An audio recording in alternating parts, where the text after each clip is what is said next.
ಎಂದು ವೈಕುಂಠ ಏಕಾದಶಿ. ಇದು ಕೃಷ್ಣ ಪಕ್ಷ ಹಾಗೂ ಶುಕ್ಲ ಪಕ್ಷ ಒಮ್ಮೆ ಬರುತ್ತದೆ. ವಿಷ್ಣುವಿನ ಪುರಾಣ ವೈಕುಂಠ ಏಕಾದಶಿ ಬಗ್ಗೆ ಏನು ಹೇಳುತ್ತಪ್ಪ ಅಂದರೆ, ಮುರ ಅನ್ನೋ ಅಸುರನ ಕಾಟದಿಂದ ಬೇಸರಗೊಂಡ ದೇವತೆಯರು ತಮ್ಮ ರಕ್ಷಣೆಗಾಗಿ ವಿಷ್ಣುವಿನ ಮೊರೆ ಹೋಗುತ್ತಾರೆ. ಆಗ ವಿಷ್ಣು ಮುರನ ವಿರುದ್ಧ ಯುದ್ಧ ಪ್ರಾರಂಭಿಸುತ್ತಾರೆ. ಆದರೆ ಮುರ ತುಂಬ ಬಲಶಾಲಿಯಾಗಿದ್ದ. ಯುದ್ಧ ಬಹಳಷ್ಟು ಸಮಯ ನಡೆದಿತ್ತು, ಯಾರಿಗೂ ಜಯ ಸಿಗಲಿಲ್ಲ. ಆಗ ವಿಷ್ಣು ಸ್ವಲ್ಪ ವಿಶ್ರಾಂತಿ ಸಮಯದಲ್ಲಿ ಆತನ ದೇಹದಿಂದ ಆತನೇ ಹೆಣ್ಣಿನ ಅಂಶ ಮಾಯ ಹೊರಬಂದಿತು. ಆಕೆ ಮುರವನ್ನು ಸಂಹರಿಸುತ್ತಾಳೆ. ಈಕೆಯ ಘೋರ ದೃಷ್ಟಿಗೆ ಮುರ ಸುಟ್ಟು ಭಸ್ಮವಾಗುತ್ತಾನೆ. ವಿಷ್ಣು ಎಚ್ಚರಗೊಂಡಾಗ ತನ್ನ ದೇಹದಿಂದಲೇ ಹೊರಬಂದ ಫೆಮಿನೈನ್ ಎನರ್ಜಿ, ಹೆಣ್ಣಿನ ಶಕ್ತಿಯ ಈ ಕೆಲಸಕ್ಕೆ ಅಚ್ಚರಿಗೊಂಡು ಖುಷಿಯಿಂದ ಆಕೆಗೆ ಏಕಾದಶಿ ಎಂದು ಹೆಸರಿಟ್ಟರು.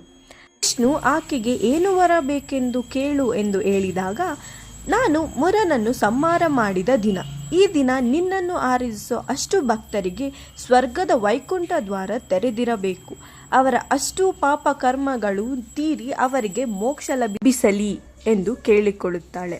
ಹಾಗೂ ಅಂದಿನಿಂದ ಏಕಾದಶಿಯ ಕೋರಿಕೆಯಂತೆ ಸರ್ವರಿಗೂ ವೈಕುಂಠ ದ್ವಾರ ತೆರೆದಿದ್ದು ವೈಕುಂಠ ಏಕಾದಶಿ ಎಂದು ಕರೆಯಲಾಗುತ್ತದೆ.